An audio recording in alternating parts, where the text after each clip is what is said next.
Sa isang marangyang charity gala, nagbiro ang isang mayamang babae upang libangin ang kanyang mga panauhing elite hanggang sa may isang batang tagalinis na lumapit at ginawang hindi malilimutan ang sandali.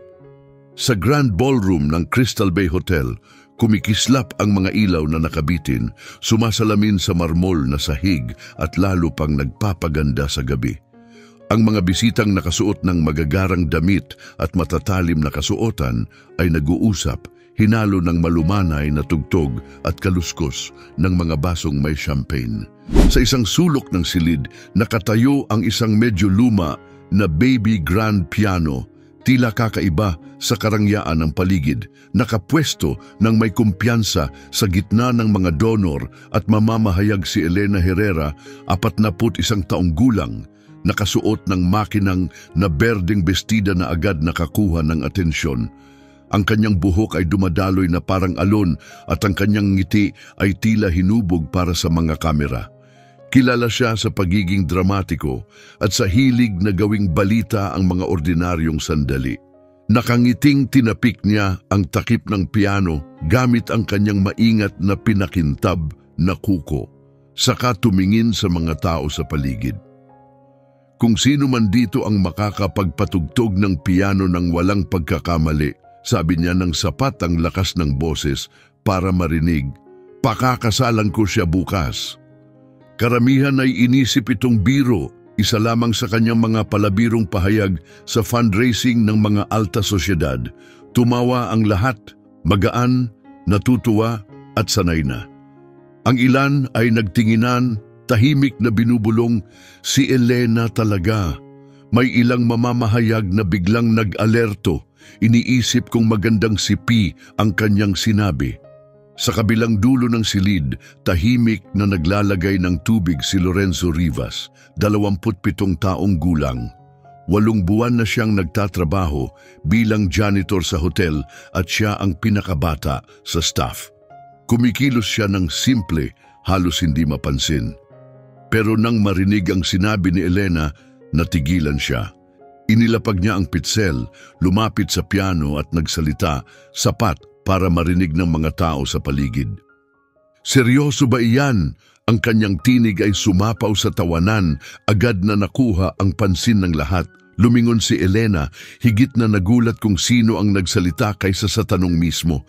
Nakilala niya ito, ngunit gaya lang ng pagkakakilala sa staff na madalas masalubong. Pamilyar pero walang pangalan. Ngumiti siya ng mapangakit at sinabing, siguro nga, bakit? Susubukan mo ba? Muling nagtawanan ng mga tao, ngayon may halong kuryosidad, may bulong na, magiging interesante ito. Habang ang isa'y tumawa, inaasahan ng isang sandali ng katawa-tawa. Ngunit hindi sumabay si Lorenzo.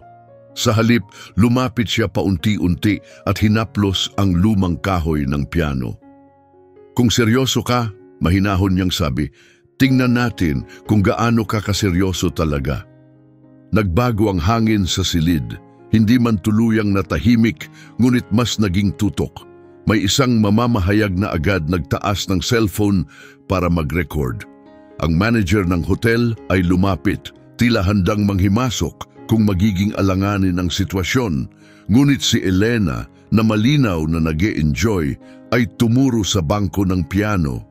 Sige, sabi niya habang nakangiti, tingnan natin ang talento mo. Inilapag ni Lorenzo ang kanyang gamit at naupo sa bangko. Ang kanyang uniformeng may burdang logo ng hotel ay tila hindi bagay sa kintab ng piano. Huminga siya ng malalim, ipinatong ang mga daliri sa mga tekla at tumigil sandali. May ilang panauhing nagpalitan ng tingin, may duda. May isang bulong, hindi ito tatagal. Ang isa pa ay tumawa at sinabing, bibigyan ko siya ng 30 segundo. Pero hindi natinag si Lorenzo, nakatitig lamang siya sa mga tekla. Nagsimula siyang tumugtog ng dahan-dahan, bawat nota ay malinaw, para bang sinusubok ang boses ng instrumento. Hindi perpekto ang tunog, ngunit mabilis siyang nakibagay. Kumilos ang kanyang mga kamay nang may kumpiyansa. Habang tumatagal, lumalim ang himig. Ang kanyang mga daliri ay gumalaw ng mabilis at maayos. Dumadaloy mula sa isang nota patungo sa susunod na tila, walang kahirap-hirap. Tahimik ang buong silid.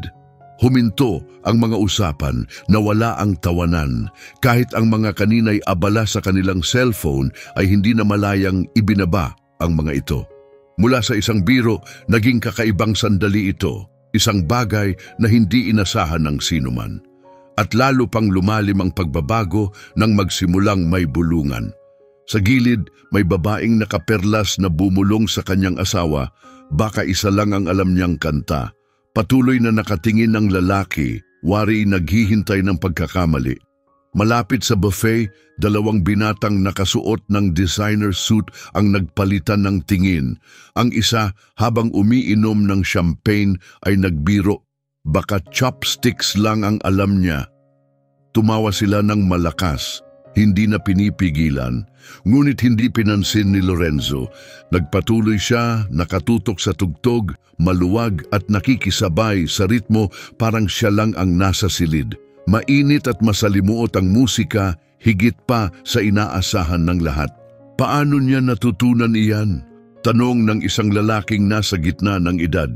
Baka YouTube lang, sagot ng isa sabay tawa, ngunit may halong alinlangan. Samantala, si Elena, nakasandal pa rin sa piano, ay pilit na pinananatili ang kanyang ngiti. Inihagis lang niya ang biro bilang pampasigla ng usapan, hindi bilang totoong hamon. Pero habang bawat nota'y tumutunog, nahuli niyang mas tutok na niyang pinapanood si Lorenzo.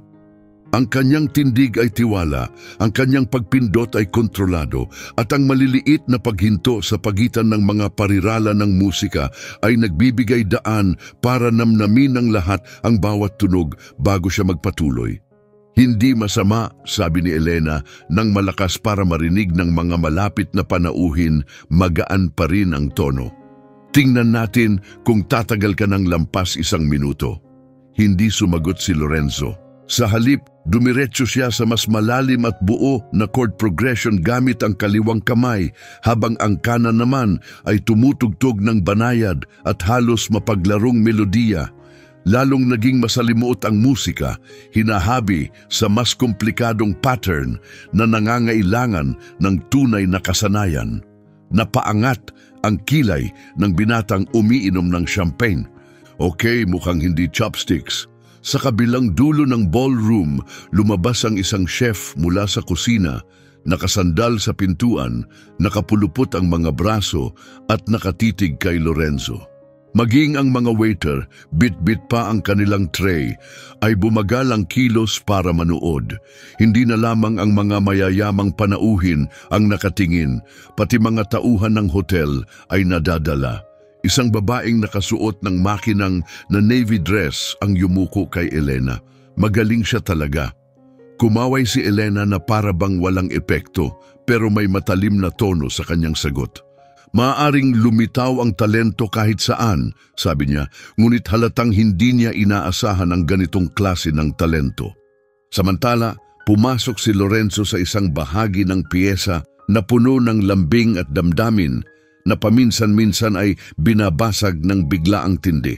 Hindi na ito basta tugtog lamang, buhay ito. Humihingi ng atensyon at gumigising ng damdamin. Hindi lang pinuno ng mga nota ang silid, binago nito ang mismong pakiramdam ng paligid, naging mas tutok at mas matindi ang hangin.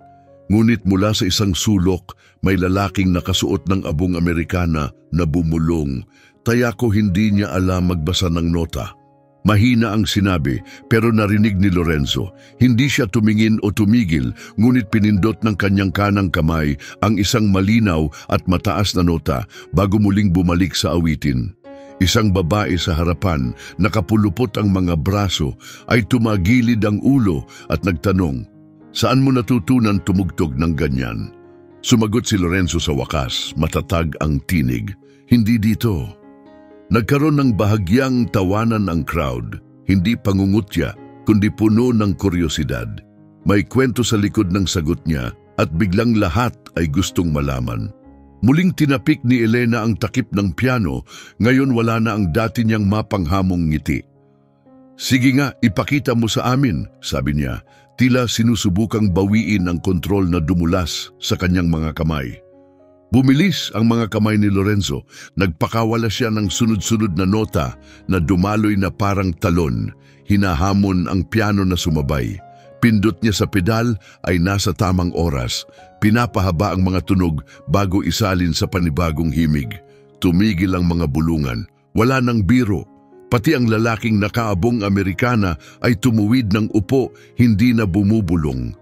Nakasalubong ang mga braso ni Elena at maingat na pinagmasdan si Lorenzo para bang muling sinusuri ang lahat ng akala niya ay alam na niya. Ngunit ang tunay na punto ng pagbabago ay nang tumigil ang mga tao sa pagtingin kay Lorenzo bilang katuwaan at nagsimulang makita siya bilang tunay na musikero.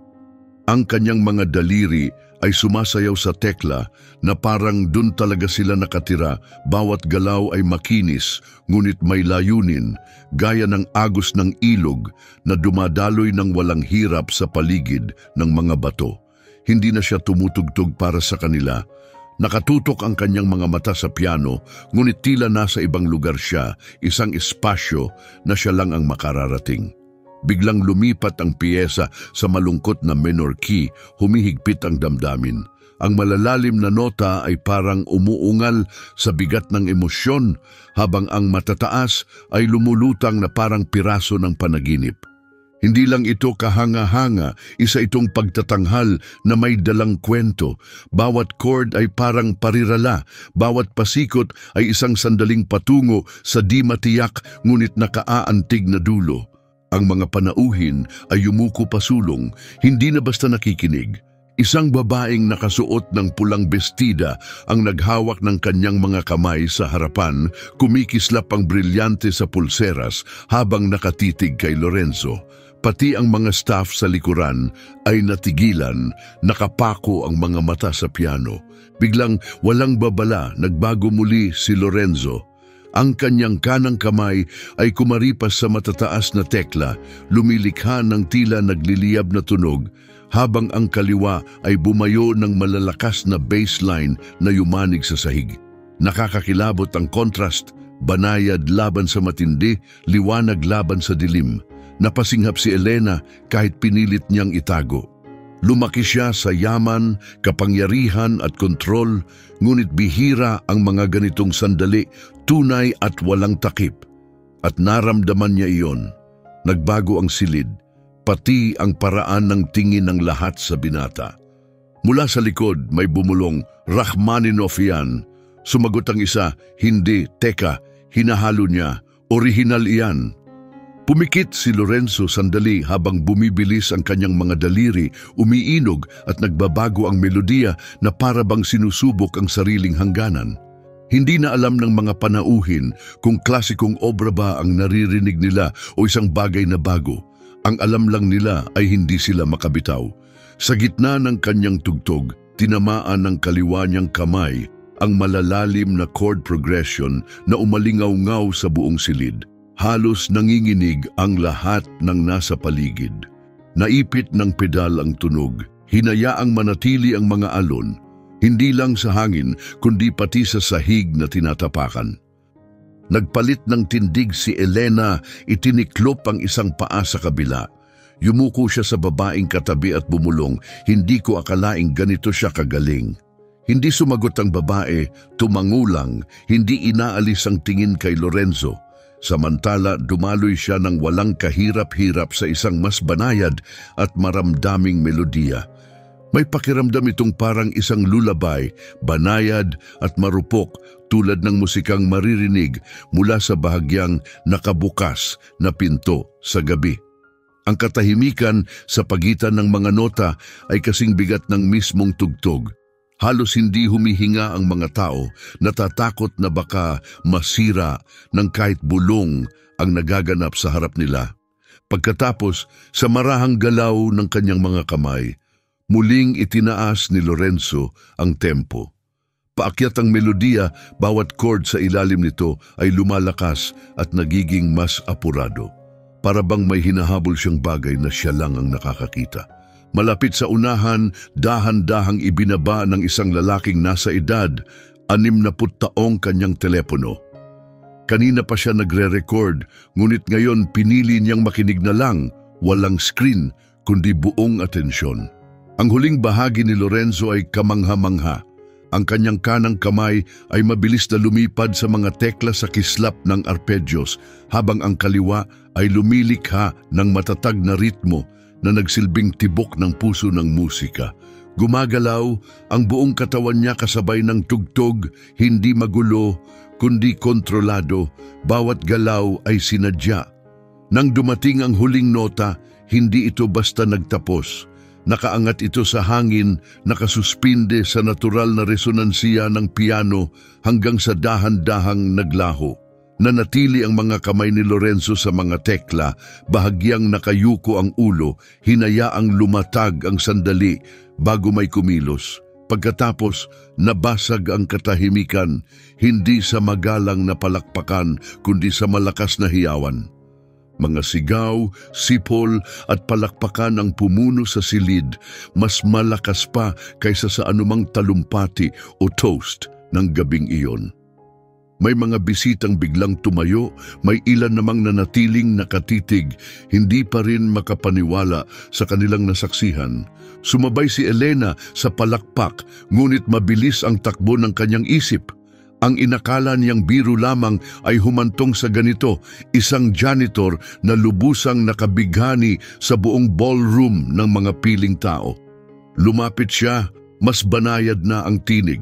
Hindi ito ang inaasahan ko, sabi niya. Nakatingin sa mukha ni Lorenzo na tila may hinahanap na mas malalim kaysa sa musika. Tiningnan siya ni Lorenzo, matatag ang anyo. Ang pinakamagagandang sandali, bihira namang inaasahan, sagot niya. Sumang-ayon ang karamihan sa paligid, hindi malakas pero taos puso, at kahit natapos na ang pagtatanghal, ang panginginig na dulot nito ay saka pa lang nagsisimula. Hindi ito mananatili sa loob ng ballroom. Unti-unting napalitan ang palakpakan ng mga mahihinang bulungan, kumakalat sa silid na parang alon sa tubig. Ang mga tao'y nagbulungan, mababa ang tinig ngunit puno ng damdamin, sinusubukang iproseso ang kanilang nasaksihan. Nanatili si Elena malapit sa piano, nakatitig pa rin kay Lorenzo.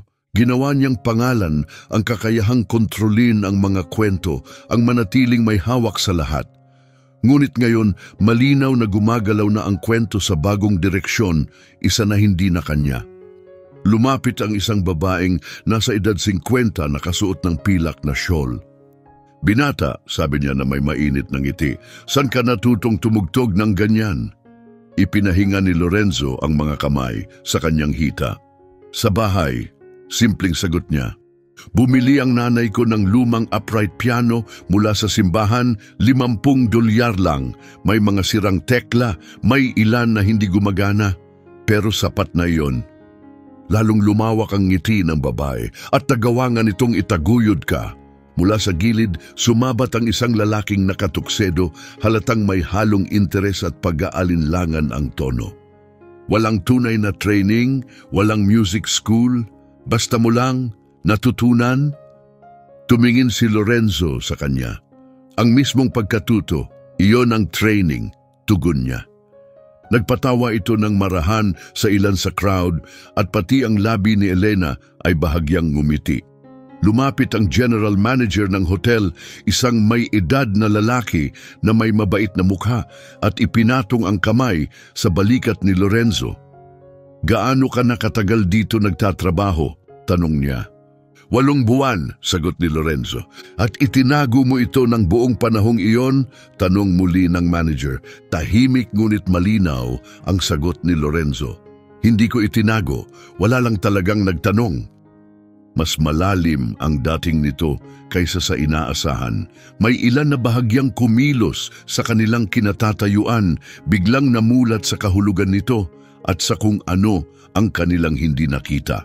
Bahagyang tumagilid si Elena. Mukhang, sabi niya nang nag-iisip, nabali mo ang isa sa sarili kong mga patakaran. Alin naman? Tanong ni Lorenzo, na huwag hayaang may ibang magnakaw ng spotlight sa event ko. Tumawa ang lahat, hindi pa nga asar, kundi may tunay na tuwa. Nawala na ang mga biro at pangungutya. Napalitan ng kuryosidad at paghanga. Lumapit ang isang mamamahayag mula sa Charlotte Observer, hawak ang kanyang telepono. Lorenzo, pwede bang makakuha ng maikling video? Pangalan mo lang at kung saan ka galing, mabilis itong kakalat. Natigilan si Lorenzo. Mas gusto kong musika na lang ang magsalita, sabi niya. Nagulat ang reporter ngunit tumango, ibinaba ang telepono. Mula sa likuran, may tinig na sumigaw. Isa pa! Sumabay ang iba, humihiling ng isa pang tugtog at sa isang iglap ay parang papayag si Lorenzo. Ngunit umiling siya ng marahan. Isa lang ang sapat. Sandaling pinagmasdan ni Elena si Lorenzo bago nagsabi, kaya pala iniiwan mo ang lahat na nagtataka. Tumayo si Lorenzo at kusa namang nagbukas ang karamihan para siya'y makadaan. May ilang bisita na iniabot ang kamay para makipagkamay. May mga papuri, ang ilang taos puso, ang iba'y tila palabas lamang, ngunit tinugunan lahat ni Lorenzo ng mahinahong tango. Sinundan siya ng tingin ni Elena habang naglalakad siya sa ballroom patungo sa service hallway. Sanay si Elena na siya ang may kontrol sa isang silid, siya ang humuhubog ng enerhiya nito.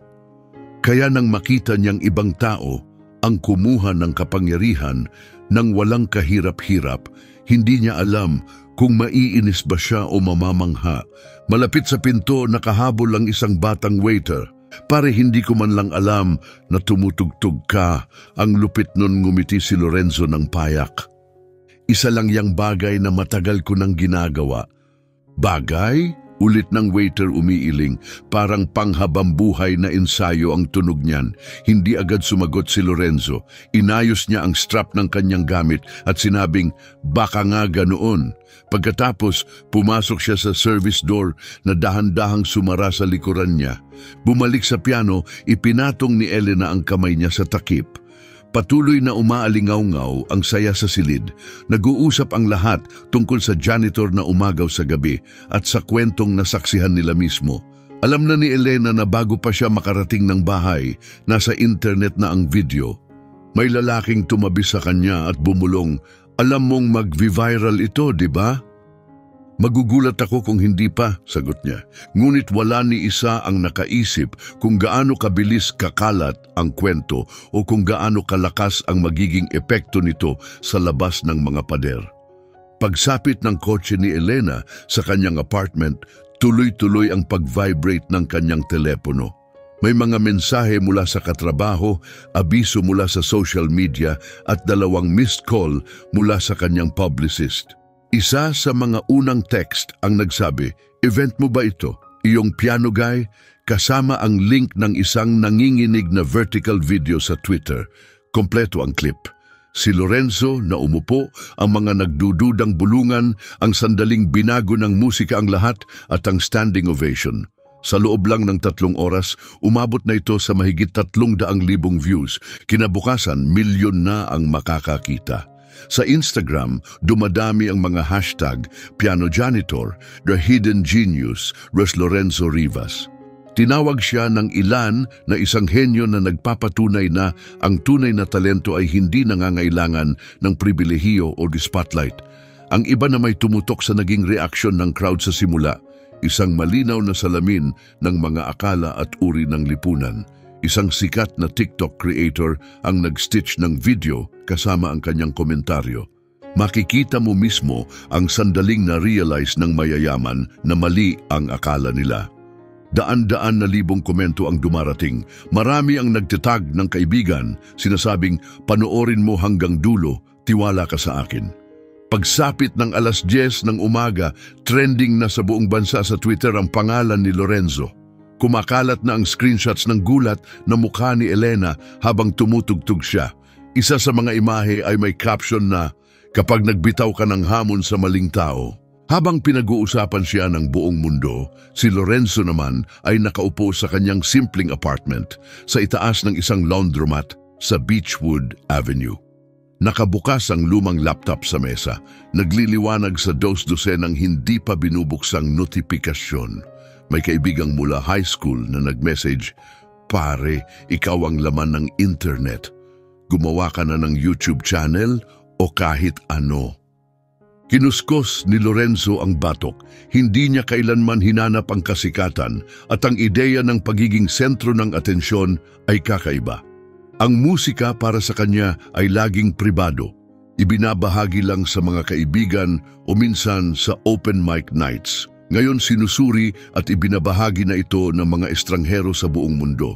Samantala, sa Crystal Bay Hotel, abala ang general manager sa paghawak ng mga kahilingan ng media. Gustong makapanayam ng lokal na press. Tumatawag ang mga pambansang news program, pati isang talk show sa Los Angeles ay nagpakita ng interes. Si Elena, nakaupo sa kanyang sala at umiinom ng kape, ay sinagot ang tawag ng kanyang publicist. "Ito na ang sandali," mabilis na sabi ng babae. "Kailangan nating kumilos agad. Hit na ang video, pero may ilang nanonood na pumupuna kung paano nag-react ang crowd sa simula." "Suportado ako," sagot ni Elena. "Binigyan ko siya ng pagkakataon. Hindi ko siya pinigilan." "Hindi ganyan ang tingin ng internet," tuwirang sagot ng publicist. "Kailangan nating mauna sa naratibo. Dapat kayong magkita ulit ni Lorenzo. Mas maganda kung public. Isang litrato o mas mabuti pa, isang follow-up performance." Tumitig si Elena sa skyline. Hindi siya gamit para sa damage control. Kung gusto niyang magkita, ayos lang, pero hindi ko siya ilalabas para lang sa photo op. Samantala, si Lorenzo ay nag-i-scroll sa mga komento sa isa sa viral na video.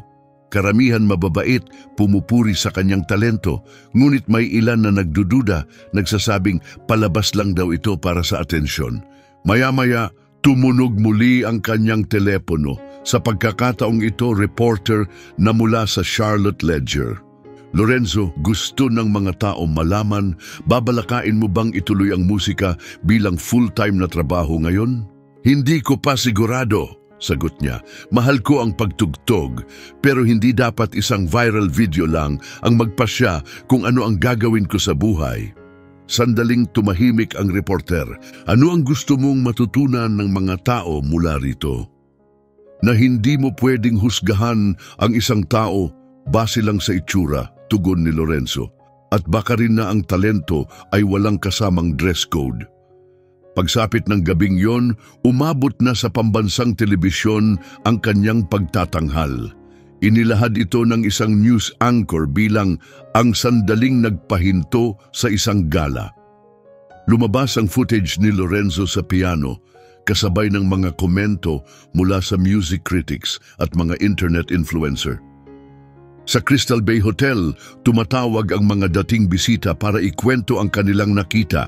Ang ilan ay iginiit na alam na nilang may talento si Lorenzo mula pa sa simula, kahit kabaligtaran ang pinapakita ng video. Ang iba na may nagtanong kung kailan pa siya muling tutugtog. Alam ni Elena na ang kwentong ito'y lumampas na sa kung ano ang sinimulan niya. Puno ng imbitasyon ang kanyang inbox para sumali sa mga diskusyon tungkol sa nakatagong talino at pananaw ng lipunan. Ngunit alam din niyang iisang tao lang ang makakapagpasya kung ano ang susunod, at iyon ay si Lorenzo. Ang pinakamahalagang pagbabago ay hindi ang dami ng views o headlines, kundi ang unang beses na totoong tinanong ng mga tao, sino si Lorenzo Rivas? At ang tanong na iyon ang magbubukas ng pinto na hindi nila inaasahan. 2 araw matapos ang gala, nakaupo si Lorenzo sa isang tahimik na mesa sa sulok ng Marlowe's Coffee House, isang maliit na lugar malapit sa Main Street. Tapos na ang agos ng umaga at payapa ang paligid, tanging tunog ng pinggan at mahina ng jazz ang maririnig. Pumayag siyang makipagkita kay Elena, hindi sa hotel at tiyak na hindi sa harap ng kamera. Humiling si Elena ng simpleng tagpuan. Sabi niya, gusto lang niyang makipag-usap ng walang atensyon. Dumating siya ng 5 minutong late, umupo sa tapat niya na may magalang na ngiti. Traffic, paliwanag niya habang marahang inilapag ang tote bag sa sahig. Walang problema, sagot ni Lorenzo. Sandaling natahimik, pagkatapos yumuko si Elena, itinukod ang siko sa mesa. May utang akong paumanhin, sabi niya. Noong gabing iyon, nagbiro ako ng hindi iniisip at ikaw ang naging kapalit. Ginawa mo itong hindi malilimutan. Nakatitig si Lorenzo. Hindi ko ginawa para mapahiya ka. Alam ko, mahina niyang tugon, at iyon ang lalo pang nagpabigat. Huminga ng marahan si Lorenzo, parang buntong hininga na may halong ngiti. Salita lang iyon. Minsan hindi naririnig ng tao kung paano tatama ang sinasabi nila. Nagawa ko na rin yun dati. Aminado ni Elena habang marahang hinahalo ang kape, tumutunog ang kutsara sa tasa. Pero ang pagtugtog mo, hindi lang kahanga-hanga. Totoo ang dating, parang bawat nota may kasamang kwento. Meron nga, sagot ni Lorenzo. Nagsimula akong tumugtog noong 10 taong gulang ako. Bumili ang nanay ko ng lumang piano mula sa simbahan, 50 dolyar lang. Sirang-sira na, may mga basag na tekla, may mga hindi na gumagana, pero sapat na yun. Wala ka bang formal lessons? Tanong niya. Hindi namin kaya, sagot ni Lorenzo. Natuto akong kopyahin ang mga kantang naririnig ko, magkamali, magsimula ulit. Minsan palihim akong pumapasok sa community center, may maayos silang piano roon, tutugtog ako hanggang palayasin ako ng janitor. Ngumiti ng tahimik si Elena, at ngayon ikaw na ang janitor. Natawa siya, oo nga, nakakatawa ang buhay. Lumambot ang mukha ni Elena. Bakit hindi mo tinuloy ang musika ng propesyonal? Sumandal si Lorenzo, hinawakan ang tasa ng kape. Naging komplikado ang buhay. Nagkasakit ang nanay ko noong 17 taon ako. Sunod-sunod ang bayarin. Hindi madaling kumita sa musika, maliban na lang kung maswerte ka. O kilala mo ang tamang tao. Kumuha ako ng mga trabahong nakatulong sa amin. Nandyan pa rin ang piano, pero akin lang iyon. Isang bagay na pribado. Maingat na nakinig si Elena, tumatango. Ibang ibig sabihin ang tugtog mo. May mga estranghero akong nakakatanggap ng mensahe. Sinabi nila na alala nila ang tatay nila o isang pangarap noong bata. May ilan pa na nagsabing na-inspire silang umupo muli sa piano nila. Tumitig si Lorenzo sa bintana. Maganda yon, pero ayokong gawing kwento ng awa ito. Hindi ako naghahanap ng tagapagligtas. Hindi kita sinusubukang iligtas, sagot niya. Iniaalok ko sa iyo ang isang platform kung gugustuhin mo. Tumingin si Lorenzo pabalik, hindi mabasa ang mukha. At kung sabihin kong hindi, wala ring magbabago, sagot niya sabay kibit balikat. Tutugtog ka pa rin sa sarili mong paraan, pero may pagkakataon ka ngayon. Totoo ito, may mga taong makikinig, may magbabayad para marinig ka. Kung gugustuhin mo, matutulungan kita. Hindi agad sumagot si Lorenzo. Pumasok sa isip niya ang lumang piano sa bahay, ang nanay niyang nagtatupi ng labada habang humihimig kasabay niya. Ang musika ay laging bahagi ng buhay niya, hindi para sa kasikatan, hindi para sa palakpak, kundi dahil ito'y laging tahanan. Madalas, sabihin ng kanyang ina, nagsasabi ka ng mga kwento nang hindi gumagamit ng salita. Gusto nitong iparinig niya ang mga kwentong iyon, ipamahagi ang laman ng kanyang musika. Ngunit hindi pa rin sigurado si Lorenzo kung handa siyang buksan ang mundong iyon sa lahat. Napansin ni Elena ang kanyang pag-aalinlangan.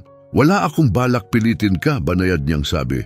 Pero isipin mo lang ito, ang musika mo'y umabot sa isang silid na hindi man lang handang makinig. Isipin mo kung ano ang pwedeng mangyari sa mga taong bukas na bukas para dito. Ibinaba ni Lorenzo ang tasa ng kape. Pag-iisipan ko, sagot niya. Nagpatuloy silang nag-usap ng kaunti pa, hindi lang tungkol sa gala, kundi pati na rin sa foundation ni Elena, sa trabaho niya sa hotel, at kung paanong madalas itinutulak ka ng buhay sa spotlight kapag hindi mo inaasahan. Nang oras na para umalis, iniabot ni Elena ang kanyang kamay. Anuman ang maging desisyon mo, may respeto ako sa iyo, at hindi ko iyan basta sinasabi. Nakipagkamay si Lorenzo na may munting tango. Tatatak sa isip ko yan. Pareho silang hindi nakakaalam na mas maaga niyang gagawin ang desisyon kaysa inaakala niya. Dahil hindi pa tapos ang mundo sa paglapit sa kanyang pintuan. Makalipas ang 3 araw, Bumalik na si Lorenzo sa trabaho sa Crystal Bay Hotel.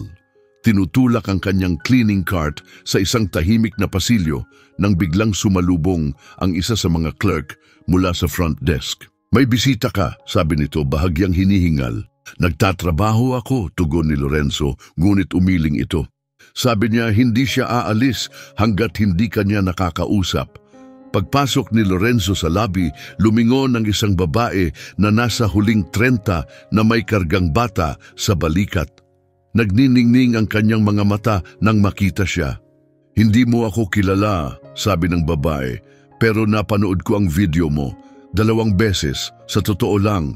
Hindi masyadong nagsasalita ang anak kong ito, pero nang patugtugin ko ang piano clip mo, tahimik lang siyang nakinig. Hindi pa yun nangyari kailaman."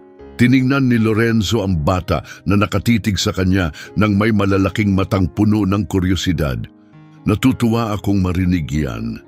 "Mas higit pa sa maganda," sabi ng babae, nanginginig ang tinig. "Namatay ang asawa ko noong nakaraang taon at sinusubukan naming muling makahanap ng kapayapaan. Nang tumugtog ang musika mo, parang naging payapa, parang may nagbago. Gusto ko lang magpasalamat." Huminto siya sandali. "Alam kong hindi mo ito tinugtog para sa amin, pero may kahulugan ito." Tahimik na nakatayo si Lorenzo, hindi alam kung ano ang sasabihin. "Masaya akong umabot ito sa inyo sa panahong kailangan ninyo." Sa wakas ay tugon niya. Pagkaalis ng babae, itinulak muli ni Lorenzo ang kanyang cart sa pasilyo. Ngunit may kakaiba na siyang naramdaman. Hanggang sa sandaling iyon, para sa kanya, ang viral na video ay parang bagay na nangyayari sa paligid niya, hindi sa kanya. Ngunit ngayon, sa unang pagkakataon, naramdaman niyang may pagpipilian siya kung saan ito tutungo. Kinagabihan, tinawagan niya si Elena. "Kung bukas pa rin ang alok mo," sabi niya, "handa na akong tumuntong sa entablado." 2 linggo matapos iyon, nasa backstage na sila ng Uptown Theater sa Dallas. Inayos ni Elena na si Lorenzo ang maging pangunahing tampok ng pambansang benefit concert ng kanyang foundation. Puno ang audience ng mga donor, pamilya at mamamahayag. Ang ilan sabik, ang iba may pagdududa, lahat interesado kung matutupad ng lalaki mula sa viral video ang inaasahan. Dahan-dahang naglakad si Lorenzo, ramdam ang init ng nerbiyos sa kanyang mga kamay. "Iba ang pakiramdam nito kaysa sa gala," sabi niya. "Iyon ay dahil ngayong gabi," sagot ni Elena. "Nandito sila para sa'yo." Nang tawagin ng announcer ang kanyang pangalan, lumabas si Lorenzo sa spotlight. Agad siyang sinalubong ng masiglang palakpakan, mas mainit kaysa sa gala. Umupo siya sa grand Steinway piano, huminga ng malalim at nagsimulang tumugtog. Ang una niyang piyesa ay sarili niyang gawa. Pinaghalo nito ang damdamin ng gospel at ang karikta ng classical, bawat nota'y umaangat na parang papawing alon. Natahimik ang teatro, hindi dahil sa pagkabagot, kundi dahil nakatutok ang lahat. Nang matapos siya, sumabog agad ang malakas na palakpakan. Sa pagitan ng mga kanta, nagsalita si Lorenzo sa mga tao. Karaniwan, ang nakikita ng mga tao ay isang bersyon lang ng atin na kasya sa ilang segundo. Pero hindi iyon ang buong larawan. Lahat tayo may dalang mas malalim. Kailangan lang minsan ng tamang sandali para mailabas. Tumutog siya ng halos 40 minuto, tinapos sa parehong kantang inawit niya sa gala.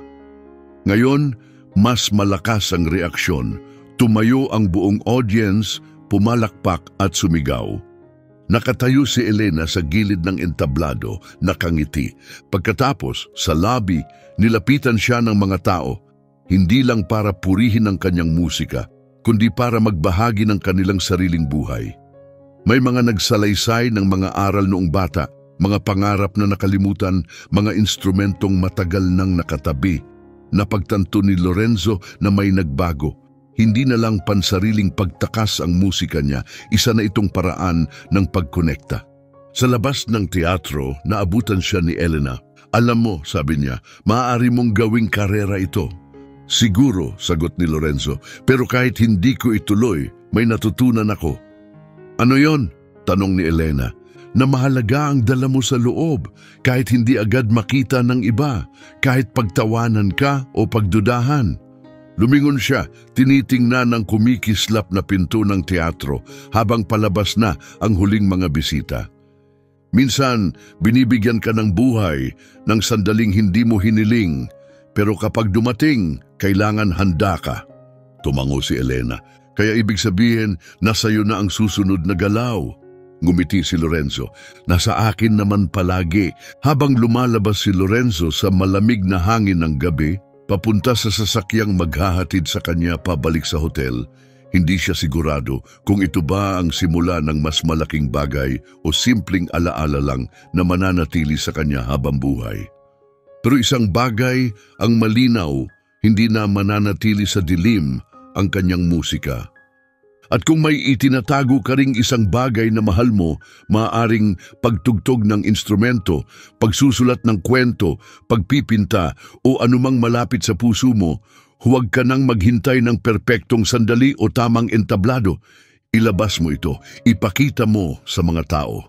Hindi mo alam kung sino ang maaabot nito at kung paano rin nito mababago ang buhay mo.